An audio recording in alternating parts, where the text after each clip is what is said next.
মামীয়ে selfie উঠাম বুলি পুৰা pause দিছিলে। 7,30,000 টকাৰ। Hello' guys, welcome to my channel. মই বোলে আপোনাৰ সকলোকে স্বাগতম জনাইছোঁ। আজি আপোনালোকক দেখাম 7,30,000 টকীয়া গাছ আৰু 3.5 লাখ টকীয়া গাছ। মানে ইমান দামী দামী যে গাছ যি আছে মই ভাবাই নাছিলোঁ। তো ভিডিঅ'টো আৰম্ভ কৰোঁ। দেৰি নকৰি খানাপাৰা ফিল্ডত শস্য মেলা হৈ আছে, মানে এগ্ৰিকালচাৰ কিবা কিবি গছৰ ওপৰত এনেকুৱা তাৰমানে বহুত ডাঙৰ এটা মেলা এটা চলি আছে। সেইখন মেলা চাবৰ কাৰণে যাম। বলক মোৰ লগতে ভিডিঅ'টো আৰম্ভ কৰোঁ। আপোনালোকে ভিডিঅ'টো চাই থাকিব, তাত বহুত কিবা কিবি দেখা পাম, আপোনালোকক দেখাম। বলক। পুৰা এনেকুৱা লাগছে যে পুৰা মেলা হৈ আছে।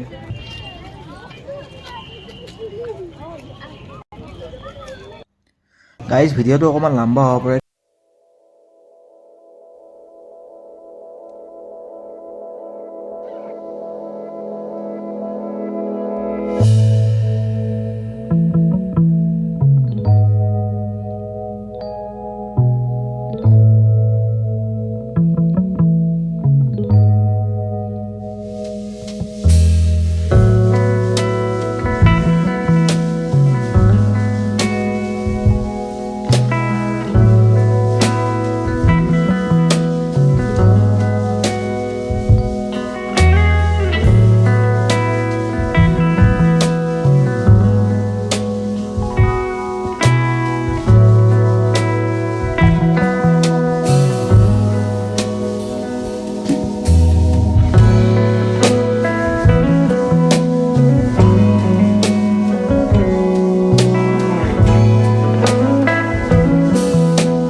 বেলেগ বেলেগ ষ্টেটৰ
অলপ কথা কৈ আছোঁ। এইফালে ধোচা বনি আছে, ধোচা খাই লওঁ। ধোচা আহিলে বৰ্তমান এটা আৰু এটা আনি আছে, এই এটা বনি আছে আৰু এটা আহিল ধোচা। তো ভিডিঅ'টো আৰু বহুত লম্বা নকৰোঁ। যদি কোনোবা আহিব বিচাৰে বেলতলা খানাপাৰা ফিল্ডত আহিলে আহিব পাৰে। ইয়াতে এগ্ৰিকালচাৰৰ বহুত ডাঙৰ এক্সিবিশ্যন চলি আছে। ইয়াতে বহুত ধুনীয়া ধুনীয়া গছ গছনি দেখাব পাব। তো ভিডিঅ'টো আৰু বহুত লম্বা নকৰোঁ। ভিডিঅ'টো যদি চাই ভাল লাগিছে তেতিয়া লাইক কৰিব, শ্বেয়াৰ কৰিব, ছাবস্ক্ৰাইব কৰিব। চেনেলটো নতুন চেনেল, এই চেনেলটো ছাবস্ক্ৰাইব কৰি কিনে দিব সকলোৱে। ধন্যবাদ। জয় অসম।